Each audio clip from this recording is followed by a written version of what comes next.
Então tá bom, pessoal. Bom dia novamente para todo mundo, para aqueles que eu não falei. E hoje a gente vai fazer aquele esquema de ver alguns casos que eu achei interessantes de radiologia torácica. Esse primeiro caso aqui, separado pelos R2 do fundão, Felipe e a Fabiana, é um homem de 38 anos, tabagista, de 36 maços ano, que vem apresentando aumento e dor na ponta dos dedos há 6 meses. É a queixa dele. Tá? Aumento e dor na ponta dos dedos. E veio também na emergência agora com quadro de febre, tosse, dor pleurítica direita e dispneia há 24 horas.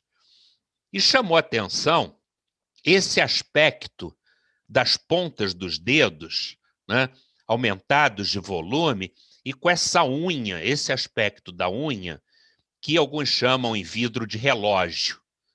Né?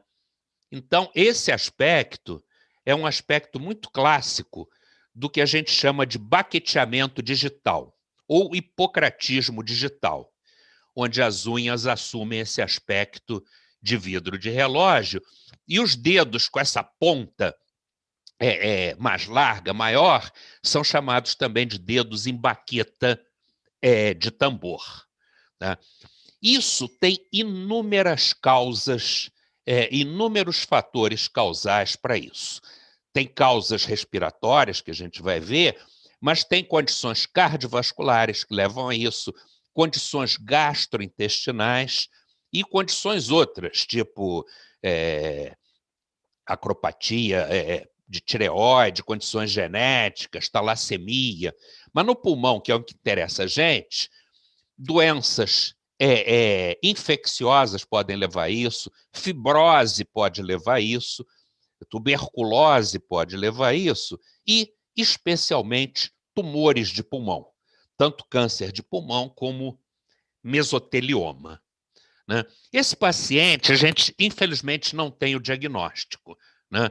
Mas ele tem lá na porção superior essa opacidade, né, com necrose, com escavação, que fica o questionamento se isso é uma doença neoplásica, se é um tumor de pulmão que está ocorrendo aí, ou se é um processo inflamatório. Ele tem também enfisema nessa região. Está vendo? Essa opacidade escavada, né, tem enfisema paraseptal e esse aspecto. Eu trouxe, basicamente, não foi para discutir a lesão pulmonar, que ela não tem diagnóstico, mas para discutir esse achado que é associado. E aqui a gente vê outro exemplo, quer dizer, desses dedos em baqueta de tambor.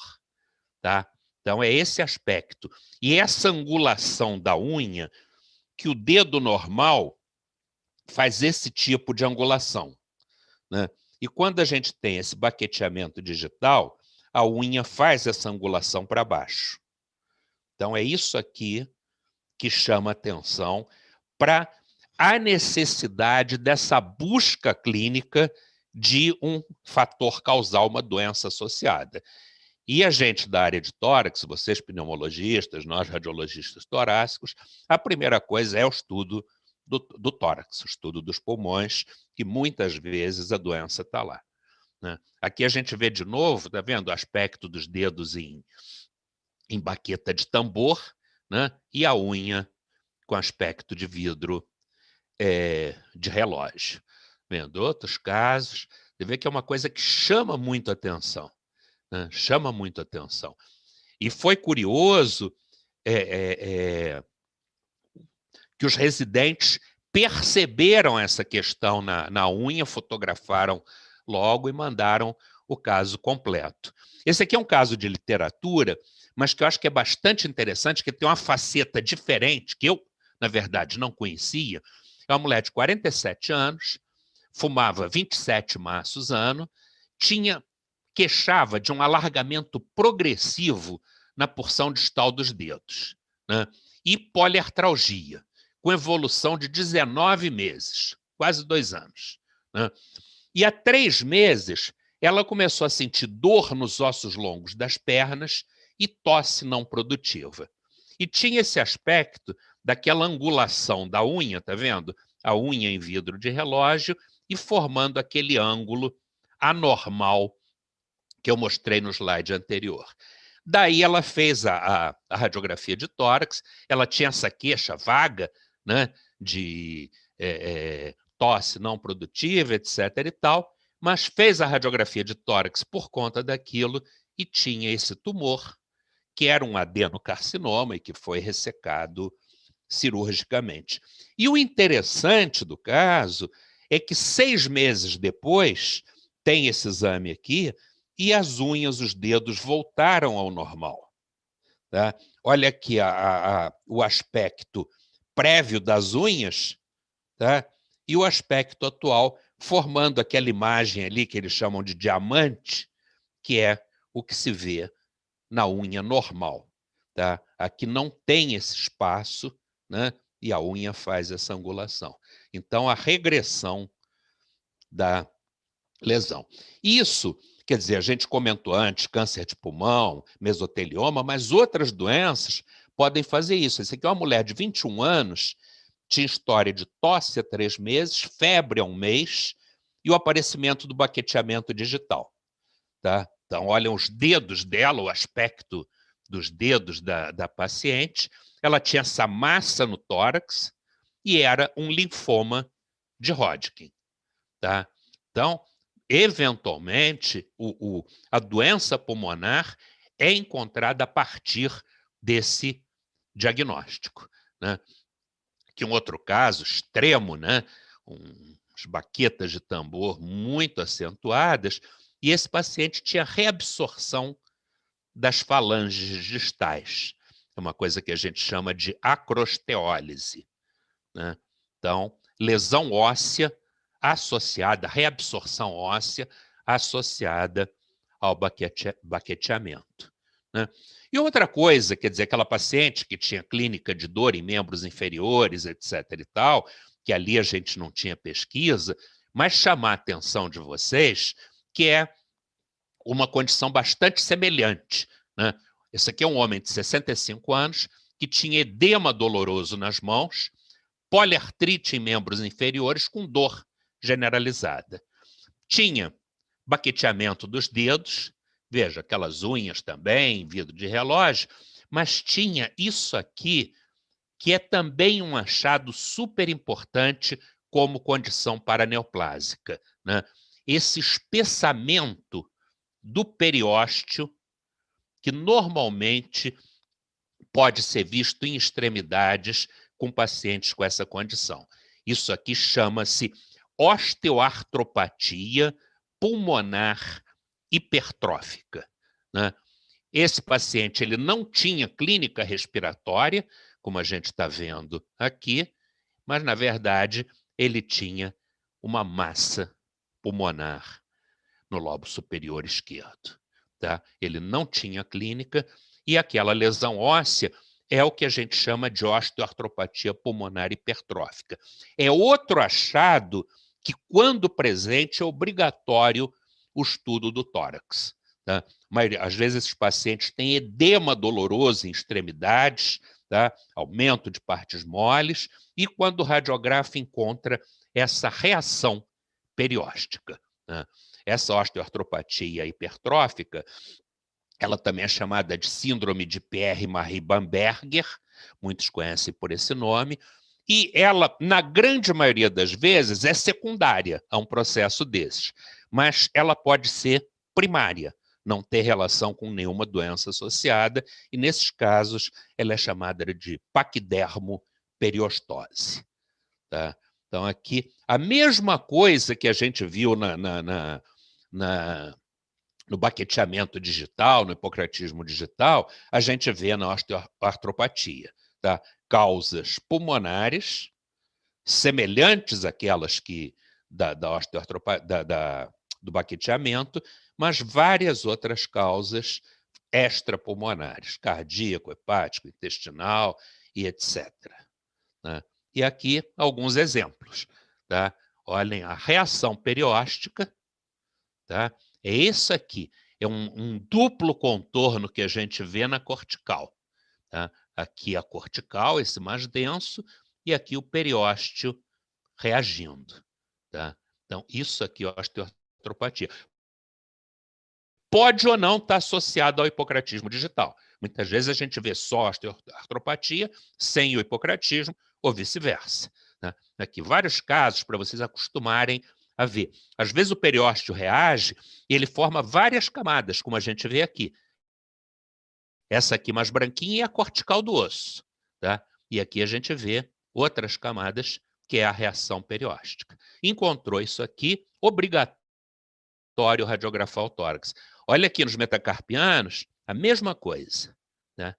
Então, esse é o padrão. Esse aqui é um outro caso, mesma coisa, tá? Espessamento perióstico e tumor no pulmão. Né? Bom, mudando um pouco de assunto, isso aqui é uma coisa interessante que o Dr. Antônio Carlos Portugal Gomes mandou para a gente, que está sempre presente aqui, nas nossas reuniões, e a pessoa que mais colabora com essa reunião, sem dúvida nenhuma, é disparado a pessoa que mais colabora com a nossa reunião. A gente tem que ter um dever de gratidão com ele pelo número de casos que ele manda. Né? Esse aqui era um paciente que estava estadiando um tumor de cólon. Né? Fez a tomografia, encontrou essa imagem aqui na base. Né? Nas reconstruções, essa imagem alongada, né? E aqui num estudo angiográfico, a gente vê os vasos e vê essa imagem alongada. Né? Com um calibre maior do que do brônquio ou da artéria que estaria a esse nível. Né? Então, quando a gente encontra isso, tem que pensar essas imagens ou alongadas ou bifurcando, ou em metástase endovascular ou em metástase endobrônquica. Tá? Independente da clínica. Além de tudo, esse paciente ainda estava estadiando um câncer de intestino grosso. Né? Aqui outras reconstruções, né, mostrando, e aqui sugerindo que tem relação com brônquio. Eu digo para vocês, mesmo para as pessoas mais experientes, às vezes é muito difícil definir se a lesão está em relação com brônquio ou está em relação com vaso.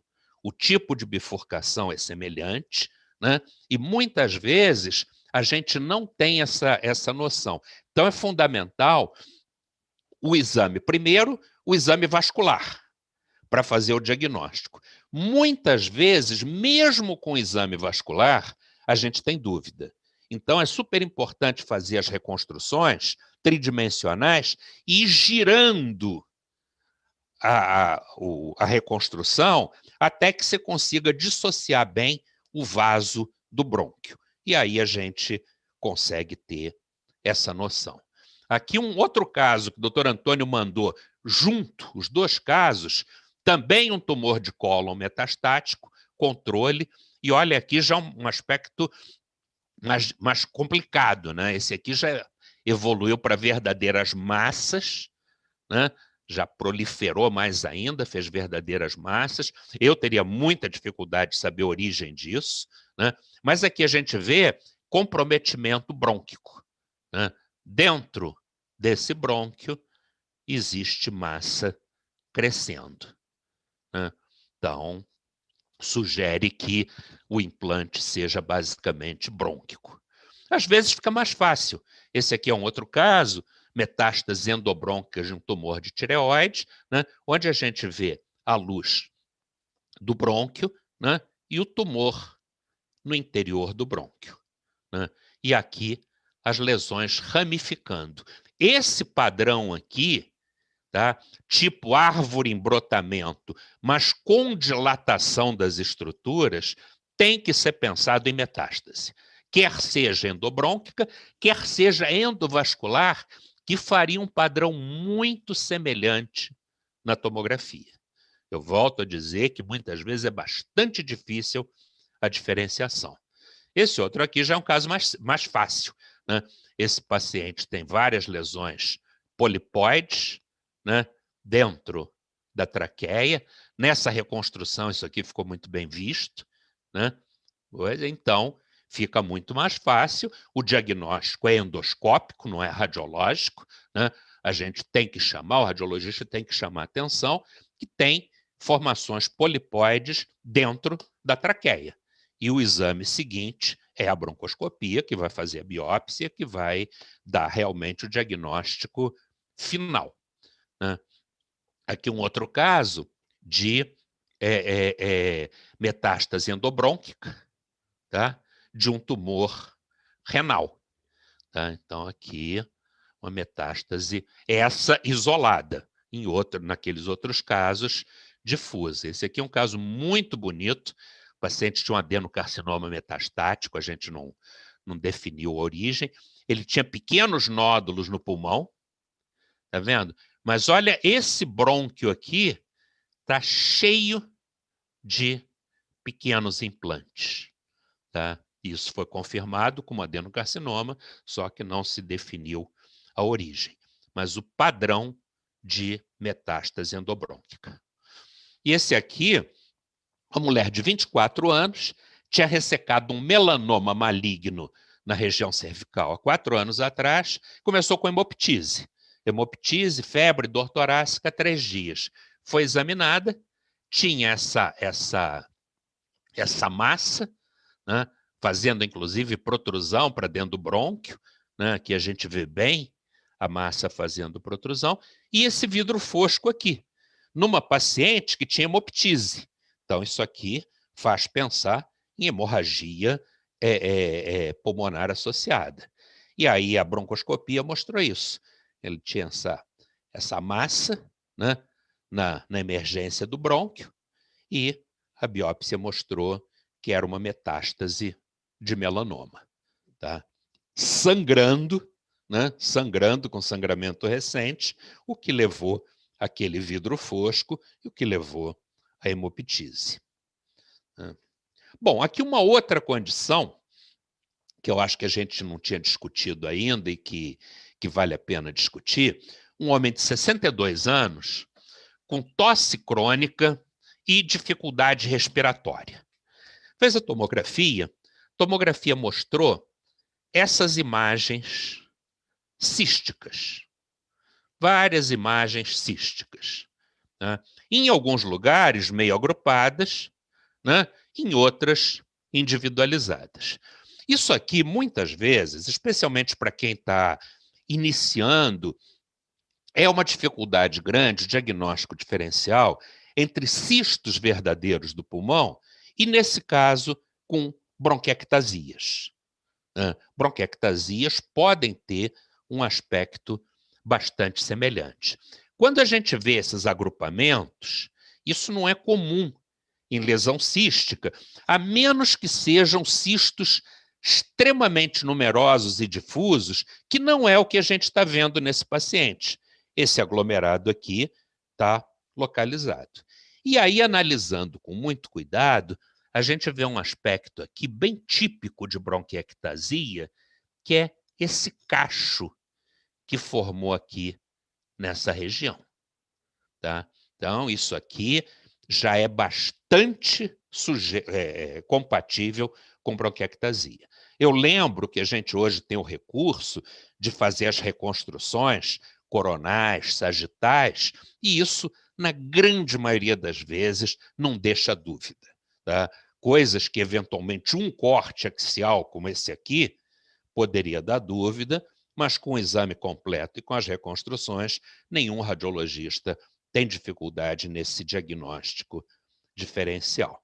E esse caso era um caso de bronquiectasias congênitas, e era o que a gente chama de síndrome de Williams-Campbell, tá? É um caso do Dr. Alexandre Mansano, lá de Brasília, e que foi publicado em 2014. Está vendo aqui as reconstruções, né? E vejam como o MINIP é uma reconstrução muito boa para a gente ver distribuição de ar.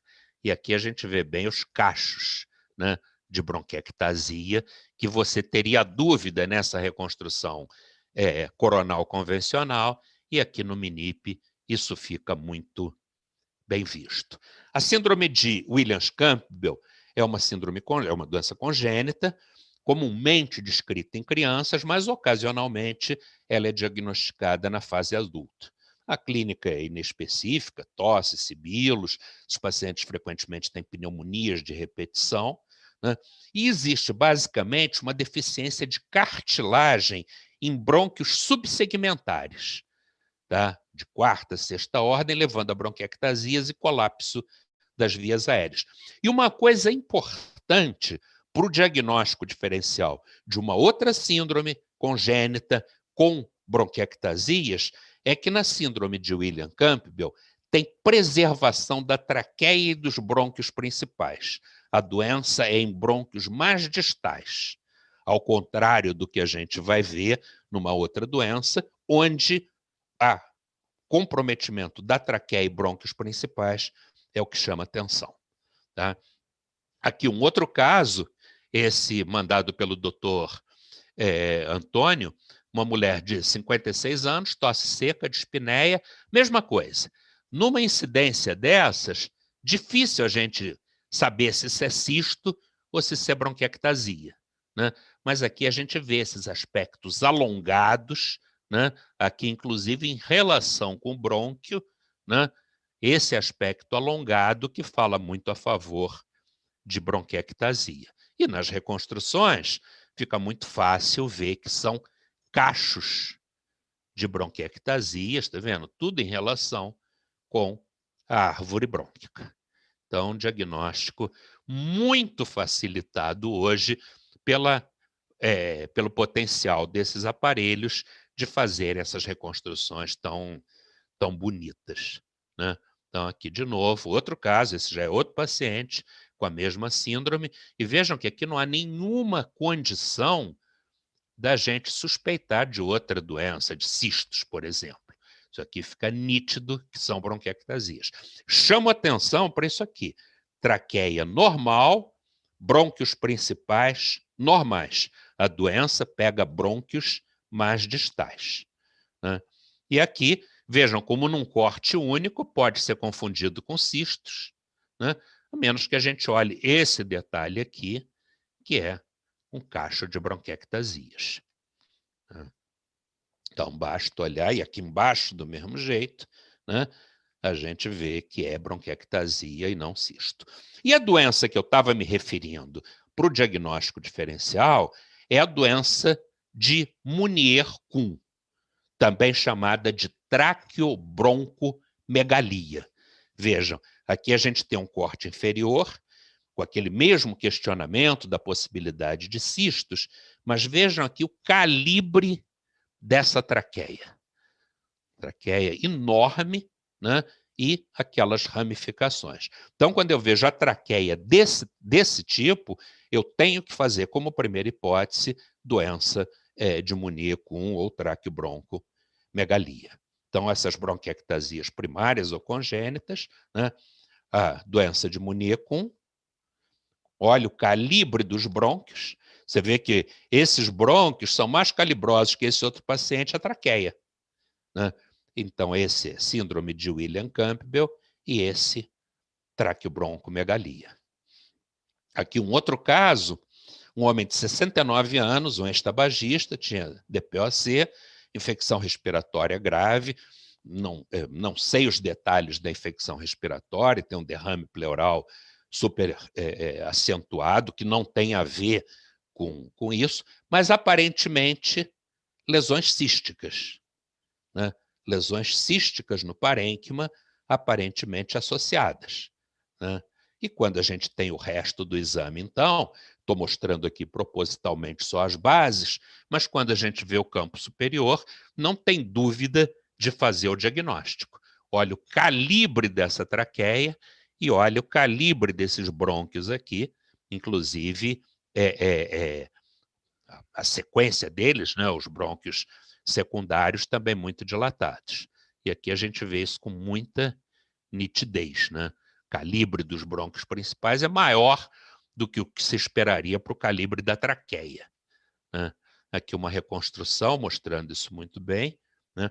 E isso é muito flácido, né? Essas paredes traqueais, essa parede dos brônquios, são muito flácidas, né? Elas colabam com facilidade, né? Aqui algumas reconstruções tridimensionais em outros formatos, mostrando a doença por outros ângulos, né? Então, parece uma manilha, né, de coisa. Negócio completamente dilatado. Esse caso aqui a gente publicou agora recentemente, 2019, era para chamar a atenção disso, de um diagnóstico etiológico de bronquiectasias, né, que é a doença de Mounier-Kuhn. E olha que interessante aqui, o colapso na expiração. Veja o calibre que isso tem na inspiração e veja na expiração que praticamente colaba completamente a luz, tá?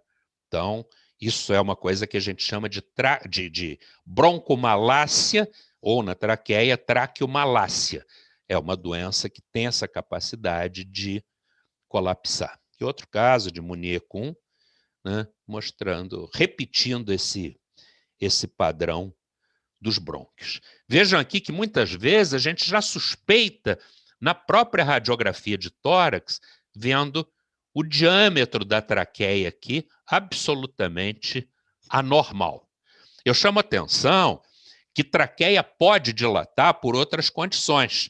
Qualquer condição com dificuldade respiratória crônica, tipo uma fibrose pulmonar, etc. e tal, pode levar a algum grau de dilatação da traqueia, mas nunca a esse nível, com esse diâmetro, a gente não vê.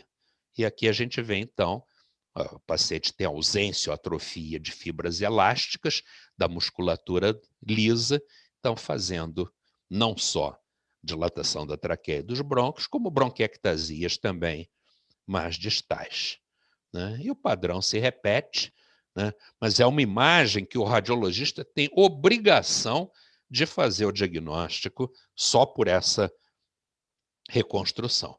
E vejam como é que é importante a gente levar em conta esses padrões e como é que a gente tem que tomar cuidado com a literatura, porque há uma tendência para aqueles menos experientes, para aqueles residentes que estão começando, encontrou um negócio escrito, publicado, é lei, tá? Pô, imagina, foi publicado.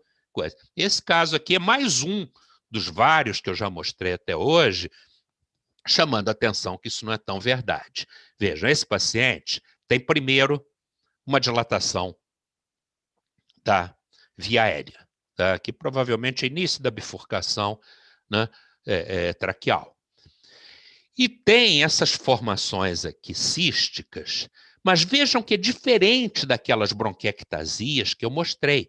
Isso aqui são cistos periféricos, né? Isso aqui são cistos periféricos. Não tem aquele aspecto da bronquiectasia que é muito mais central. Esse aqui é um padrão de faviolamento. Isso aqui é um padrão de fibrose pulmonar.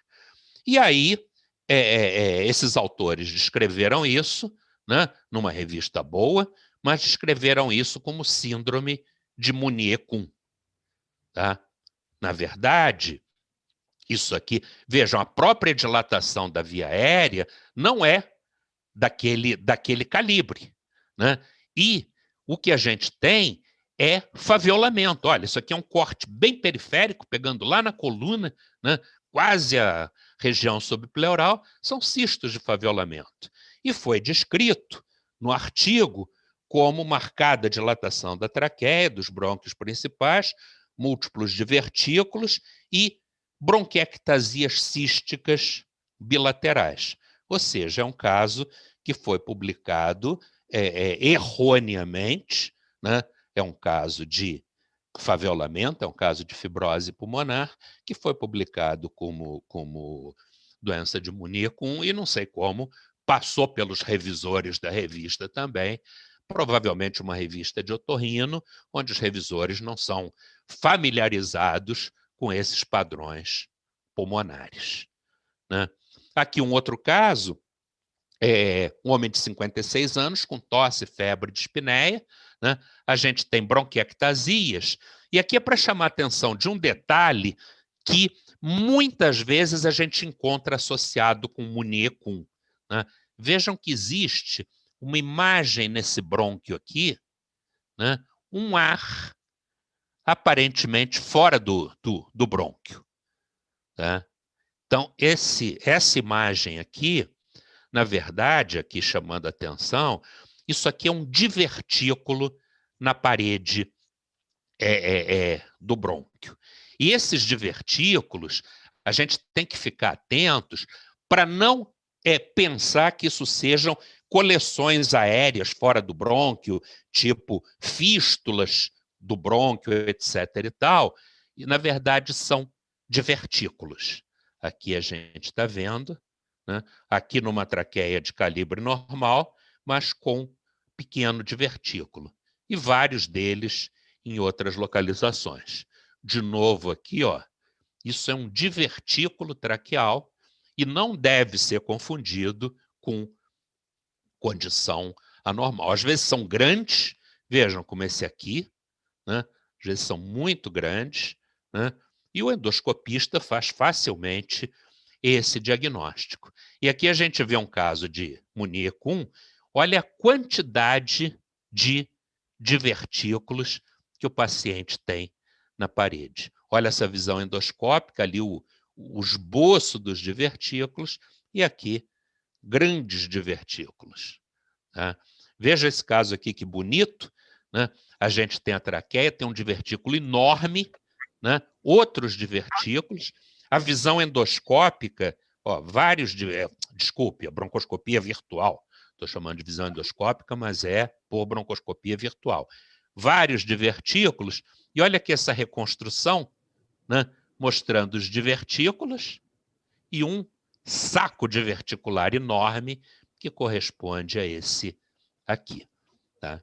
Então, é um achado que a gente tem que tomar cuidado para não confundir com outras condições. Veja aqui esse aspecto, né, de divertículos, e olha a reconstrução, como é que ficou bonito aqui para a gente ver esse padrão dos divertículos. Às vezes na traqueia, às vezes em brônquios, né, em brônquios principais, e aqui outra reconstrução de uma traqueia muito dilatada e os divertículos na parede. É um achado comum em doença de Munier 1. Tá? Aqui a gente vê de novo esse padrão do divertículo. E aqui, para complementar essas síndromes associadas a bronquiectasias, né, esse outro caso que foi mandado por uma ex-residente nossa, mestranda e breve doutoranda, doutora Elazir, é uma menina de 14 anos que tinha um quadro recorrente de infecções respiratórias e vinha tratando clinicamente sinusite crônica. Fez essa radiografia e que chama atenção é que esse coração está do lado errado, né? Esse coração está do lado direito, né? O fígado que era para estar aqui, a densidade do fígado está do lado esquerdo. E a câmara gasosa do estômago, que era para estar à esquerda, está à direita. Então, isso é o que a gente chama de um situs inversus totalis. A posição dos órgãos está toda invertida.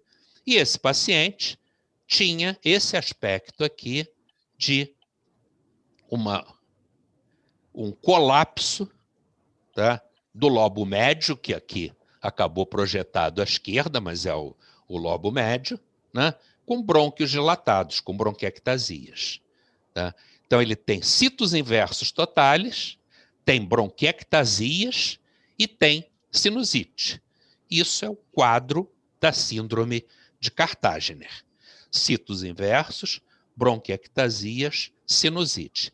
Esses doentes, a grande maioria deles tem também discinesia ciliar primária. Tá? Então, tem várias doenças que cursam com discinesia ciliar, que é uma doença, são condições associadas a cílios anormais e que, consequentemente, não fazem a drenagem adequada dos brônquios e tendem a fazer infecções pulmonares recorrentes e doença das vias aéreas. Né? Aqui um outro caso mostrando padrão semelhante. ela tem sinais de infecção, espessamento de paredes brônquicas, tem um lobo médio doente, com bronquiectasias, tem sinusite, vejam, espessamento da mucosa dos seios etimoidais, seios maxilares, né, com mucosa espessada, e o fígado do lado contrário, o fígado à esquerda, né?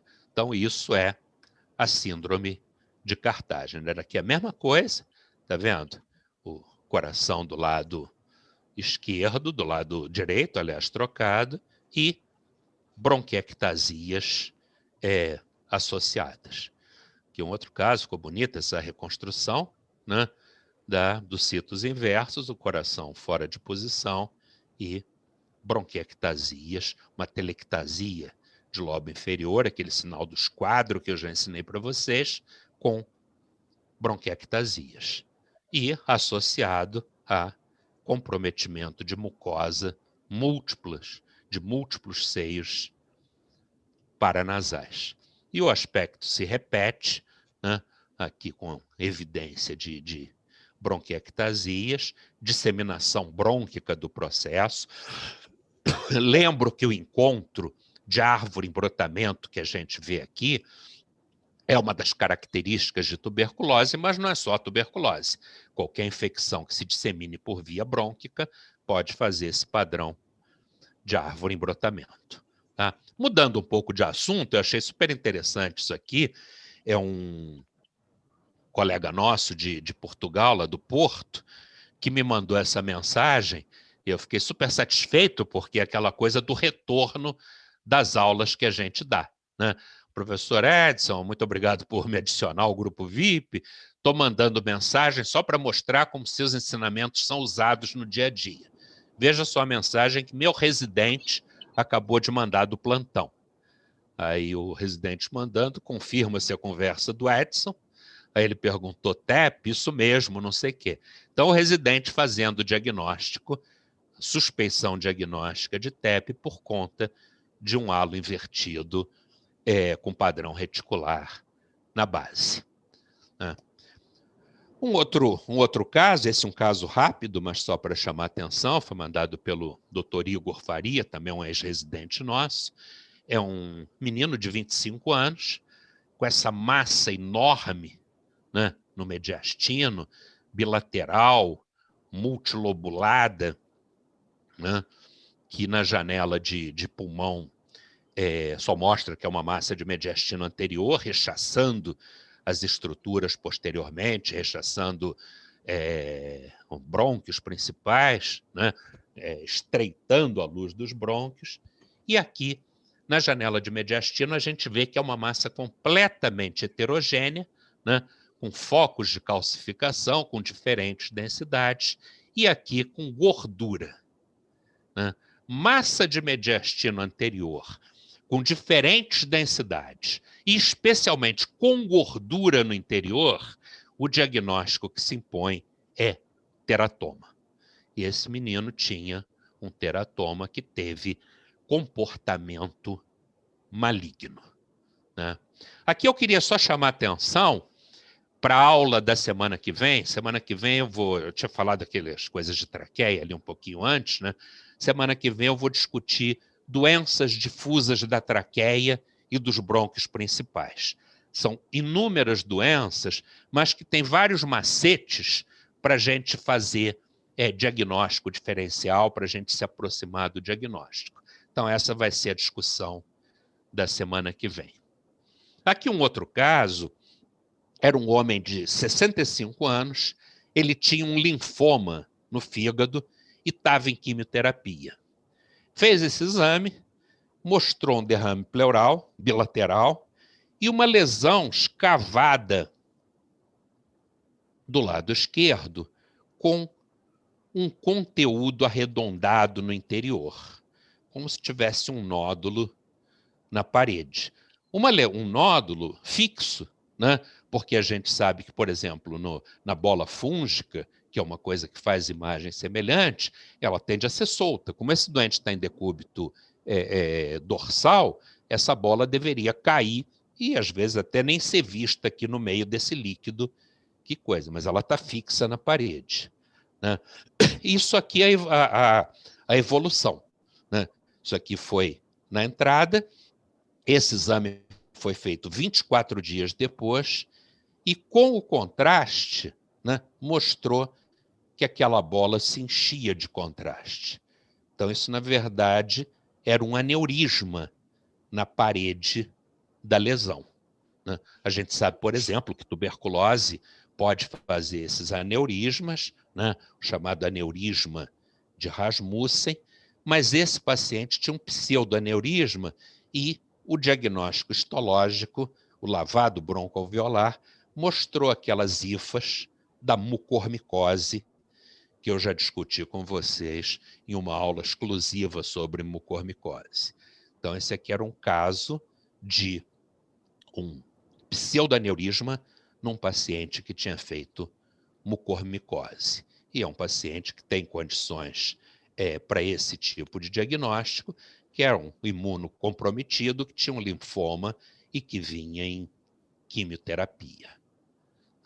Esse outro caso aqui, também é um caso super rápido, mas para a gente lembrar coisas que a gente já viu, foi mandado pelo Dr. Antônio também, um homem de 62 anos, diabético, renal crônico, com febre, emagrecimento, perdeu 30 quilos em um ano, tá? Claro, ele tinha doença associada, ele tinha uma doença renal, era diabético, mas chamava atenção esses halos invertidos bilaterais, que talvez sejam dos halos maiores que a gente já viu, né? Ocupando praticamente metade dos 2 pulmões. Então, isso aqui caberia alguns diagnósticos diferenciais. Eu juro para vocês, minha primeira hipótese seria pneumonia em organização, né? Mas esse era um caso confirmado de paracoccidioidomicose, tá? Então, lembrar que halo invertido, a menos que apresente algumas características próprias, que eu já discuti com vocês, é um aspecto tomográfico que tem diagnósticos diferenciais variados, né? Aqui um outro caso, esses casos também têm sido recebidos durante a semana, esse caso foi mandado pelo Dr. Felipe, que é um R2 nosso do Fundão, né? Uma mulher de 65 anos em acompanhamento desde 98, com síndrome de cava superior, e tinha uma massa mediastinal, né? Esse exame é 2020, ou seja, 22 anos depois do início, né? E mostrava, nesse exame contrastado, essa massa aqui, que mesmo com contraste a gente vê que é muito denso, tem calcificação, né? E circulação colateral importante na parede, tá? A gente vê circulação colateral por conta dessa massa, que devia estar, como a gente vê clinicamente, condicionando síndrome de cava superior, né? Aqui um exame de 2013, 7 anos antes, esse aqui sem contraste, mostrando já aquela massa calcificada, tá? E mostrando já a circulação colateral na parede do tórax, tá? E aqui esse aspecto bonito, olha, a circulação colateral na parede anterior, tanto do tórax como no abdômen, olha a circulação colateral que o paciente apresenta, né? Aqui outras reconstruções mostrando a circulação colateral. Aqui essa reconstrução ficou bonita, né? Olha a vascularização anormal da parede anterior e olha o desenho aqui desses vasos nessa reconstrução, tá? Então, a síndrome de cava, né? Foi biopsiado essa lesão, a biópsia mostrou mediastinite fibrosante e o residente questionou, né, o diagnóstico diferencial, porque não tinha sido mostrado fungo ou nada do gênero, e eu disse com ele que nessa fase aí, provavelmente ou certamente não ia se mostrar mais o fungo, e que o exame ideal, a gente discutiu isso já, seria a imunodifusão radial, Ainda brinquei que, na maioria dos casos, não se acha o bicho nos exames diretos e cultura, né? E a grande hipótese para isso é histoplasmose, né? E aí ele respondeu, professor, bom dia, tentei entrar em contato com os médicos, eles falaram que não faz imunodifusão no HU, porém tem a possibilidade de realizar na Fiocruz, muita papelada, pagando R$ 150, Então, as dificuldades técnicas, mesmo num hospital universitário de alta complexidade, de fazer um diagnóstico, quer dizer, biópsia foi possível, imunodifusão não foi possível, né?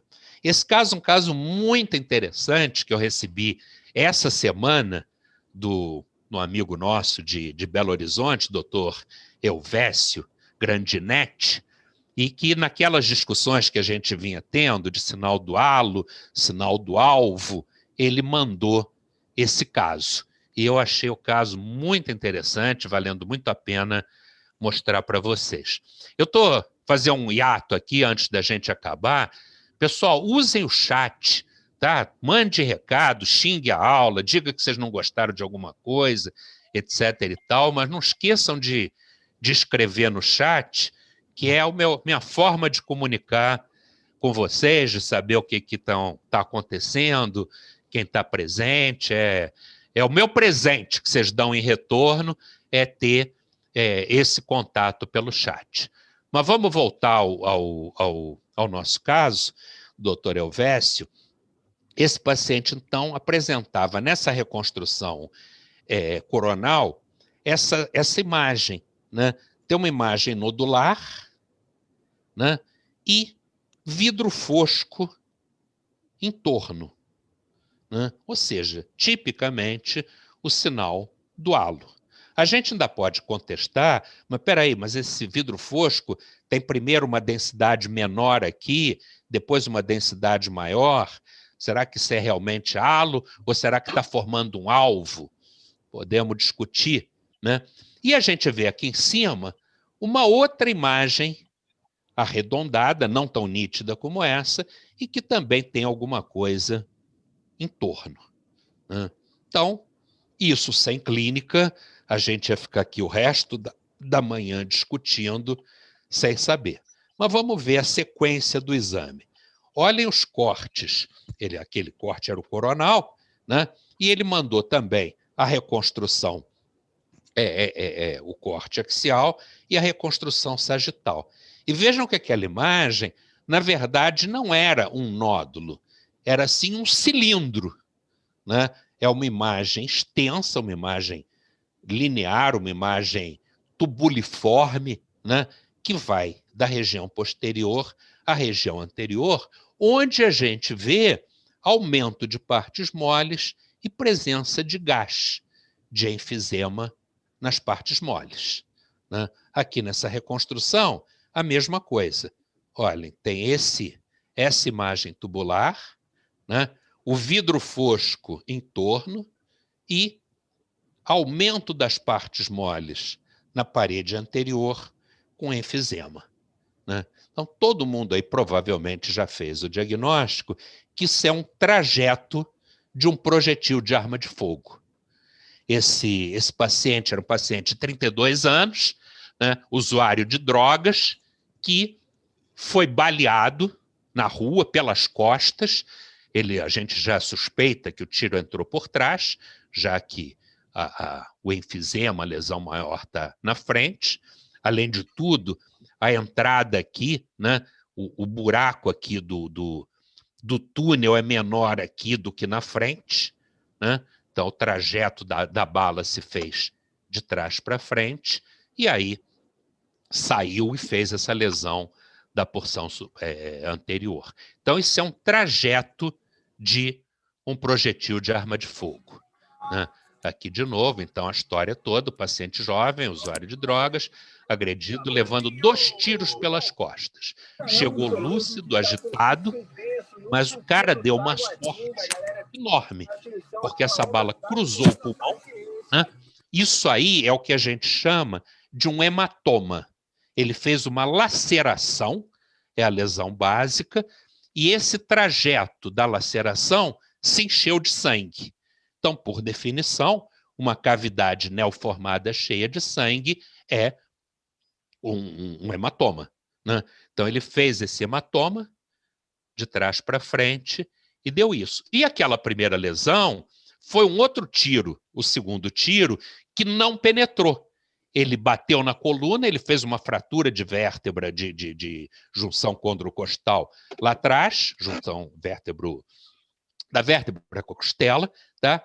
E fez um hematoma localizado, mas não, o projetil não penetrou. Tá? Nem lembrei que eu tinha colocado. Está aqui. Está vendo a bala, né? E o hematoma ali. Fez uma contusão e fez um hematoma localizado. Então, aqui a gente vê as duas imagens. E esse trajeto do tiro visto de topo, né, ficou um nódulo. Mas, na verdade, isso é um cilindro, né? E aqui a outra lesão. Aqui, só para vocês verem, dentro dessas lesões por tiro, aqui um outro caso, pena que é um caso muito antigo, nesse tempo a gente não tinha nem tomografia para mostrar, mas numa fase inicial esboça o nódulo, mas não está claro. Por quê? Porque aquele vidro fosco em volta é contusão do parênquima. E aquilo vai tendendo a ser reabsorvido muito antes do hematoma. Então, quando a lesão vai limpando, vejam, o nódulo fica mais nítido. Por quê? Porque o sangue em torno da contusão foi reabsorvido. E aqui é uma pena não ter a coisa, mas seria uma imagem muito semelhante àquela. Isso aqui é o aspecto alongado do cilindro, né, do trajeto da bala. Aqui um outro caso, né, mostrando trajeto de bala, fragmentos metálicos, né, e aqui a passagem. Esse aqui um outro caso, olha a sorte dessa pessoa, né? Esse tiro transfixou, passou na frente, entre o externo e o coração, sem lesar o coração. Ele fez um hemotórax bilateral, que foi drenado e o paciente saiu bem. A gente sempre brinca que provavelmente era bandido e não vítima inocente, para ter tanta sorte do tiro não afetar, né? E esse aqui deu mais sorte ainda, esse primeiro caso, doutor Elvésio, ele fez um pequeno derrame, ele não fez nem pneumotórax, ele fez um pequeno derrame que foi drenado e ele teve alta, não lembro exatamente, mas em torno de menos de uma semana depois, ele teve alta do hospital e muito bem, obrigado. Ou seja, não teve maiores consequências esse tiro, né? Então, acho que a gente pode ficar por aqui, já são 8h25. Eu agradeço a atenção de todo mundo mais uma vez e queria pedir a Milene para abrir os microfones para a gente poder se despedir, poder fazer os comentários finais. Milene, por favor.